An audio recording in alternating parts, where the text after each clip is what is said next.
আমাদের দেশের কিছু সন্ত্রাস টেররিস্ট এসেছিল, তাদেরকে নেয়ার জন্য আমরা আসছি আপনার কাছে। বলে তোমাদের পরিচয় কি? পরিচয় কন্ত পরিচয় কি? জোরে কয় না। কার কার আর জোরে? বর্তমান কায়দা সিস্টেম হচ্ছে আমি অমুক নেতার আদর্শে আদর্শিত। বুঝেন না এই কথা? এক রিক্সাওয়ালা, আপনারা কি বিরক্ত হচ্ছেন? এক রিক্সাওয়ালা এই ভবানীপুর থেকে তেরোখানা বাজারে যাচ্ছে। হঠাৎ করে বাজার থেকে একজন যাত্রী উঠালেন, প্যাসেঞ্জার উঠালেন, হাতে ব্যাগ অনেক কিছু নিয়ে এই ভবানীপুর শহরে, ভবানীপুর মোড়ের এখানে নামবে। বলে রিক্সা থামাও। নেমে যাচ্ছে। রিক্সাওয়ালা স্যার ভাড়া দেন। রিক্সাওয়ালা দেখুন হা করে তাকাইছে, এমন যে ভাড়া চাওয়াটা অপরাধ। কথা বুঝে নেই মনে হয়। রিক্সাওয়ালা বলতে, স্যার আমি অপরাধটা বোঝার টাইম নাই, আমি চালাই রিক্সা, আমি আপনারা দেখার সুযোগ নেই, আমার টাকা দেন। টাকা বুঝেন না, আমার ভাড়া দেন। তুমি কি আমাকে চিনো না? না তো চিনি না। তুমি কি কখনো গাছের দিকে তাকাও নাই? আমি যদি গাছের দিকে তাকাই রিক্সা চালাতে গিয়ে, তোমার রিক্সা তো আর রাস্তায় চলবে না, ড্রেনে আর খালে চলবে। কথা কয় না? লোকটা আরো রাগ হয়েছে। রাগ হয়ে বললে, আসলে কি তুমি আমাকে চিনো না? বলে, না চিনি না। শোনো আমার পরিচয়, আমি অমুক দলের যুগ্ম আহ্বায়ক। আছে না নাই? আরো ছেড়ে বলে, আছে না নাই? এই দলের দালালি করেন, দলের নাম বিক্রি করেন, ইসলামকে কণ্ঠসা করেন, আল্লাহর জমিনে আল্লাহর কোরআনের আওয়াজ বন্ধ করছে তারা। আবু জাহেলের সামসার পরিচয় দিয়েছিল যারা। চিল্লায় বলতে হবে ঠিক কি ঠিক না মুসলমান? আল্লাহর হাবিব শুনছেন, দুইজন চলে গিয়েছেন। বাদশা নাজ্জাশীকে বলে, ও বাদশা নাজ্জাশী, তুমি আমার খুবই আপন, খুবই প্রিয়, খুবই কাছে। তোমার হিতাকাঙ্ক্ষী, শুভকাঙ্ক্ষী, পার্শ্ববর্তী প্রতিবেশী রাষ্ট্র আমরা আসছি আমাদের দেশের মানুষকে ফিরায় নিতে। বাদশা নাজ্জাশী কয়, কেমন শুভকাঙ্ক্ষী, কেমন হিতাকাঙ্ক্ষী, এদের একটু জাস্টিফাই করা দরকার। কারণ প্রতিবেশী থাকলেও সবাই কিন্তু আদর্শ প্রতিবেশী হতে পারে। দক্ষিণ কোরিয়া আর উত্তর কোরিয়া কিন্তু পাশাপাশি, জানেন আপনারা? ব্যবধান শুধু একটা কাটার তার। ব্যবধান কি? দুইটা দেশের সাথে দুইটা দেশের কোন রকম কোন সম্পর্ক নাই, প্রতিবেশী কোন সম্পর্ক নাই, বরং তাদের কাছে বৈপরীত্য সম্পর্ক। বাংলাদেশ আর ভারত প্রতিবেশী হলেও সম্পর্ক কি হৃদয়ের আছে? জোরে কয় না? আমার আপায় গোটা 15 বছরে টনকে টন মনকে মন এত কায়দা আমাকে ভাগের ইলিশ গুলা খাওয়াইছে।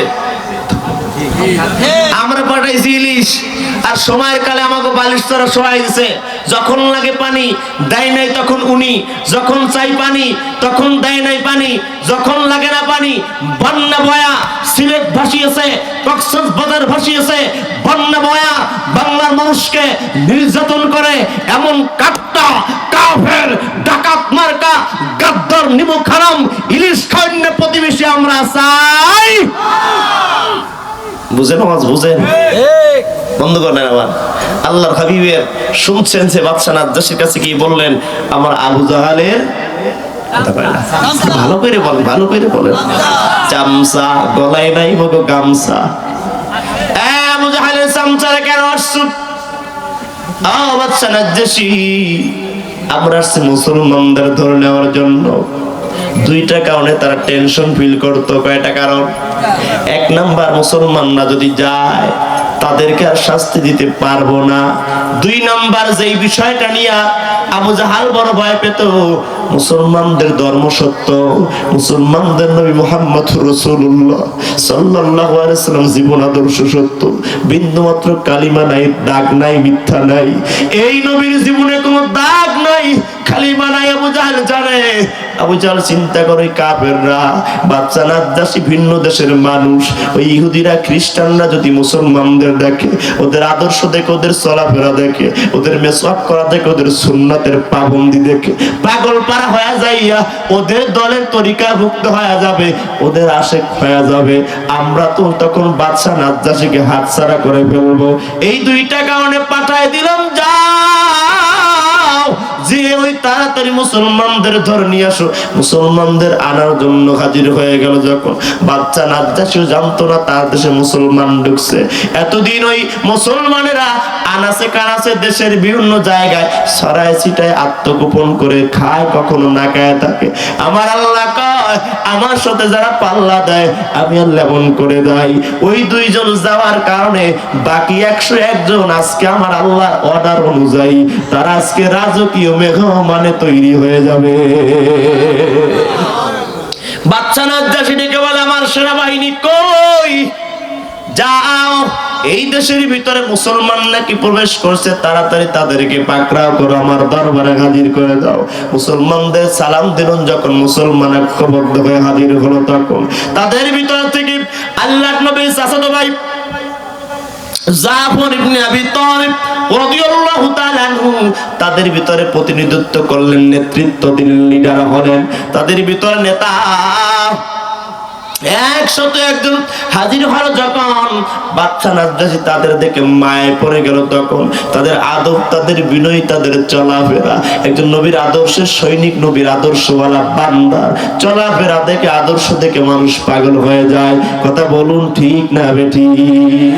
একজন রিকশাওয়ালার ভিতরে যদি নবীর আদর্শ ঢুকে যায়, ওর চলাফেরা, ওর কথা বলা এত সুন্দর, এত সুন্দর। আমি এমফিল গবেষক, অনার্স মাস্টার্স, ডক্টরেট ডিগ্রি অর্জন করে আমি একজন রিকশাওয়ালার ডাইকে কই, এই রিকশা দিক আয়, এই রিকশা দিক আয়, কিন্তু রিকশাওয়ালা আইসা আমারে দেখে বলে স্যার।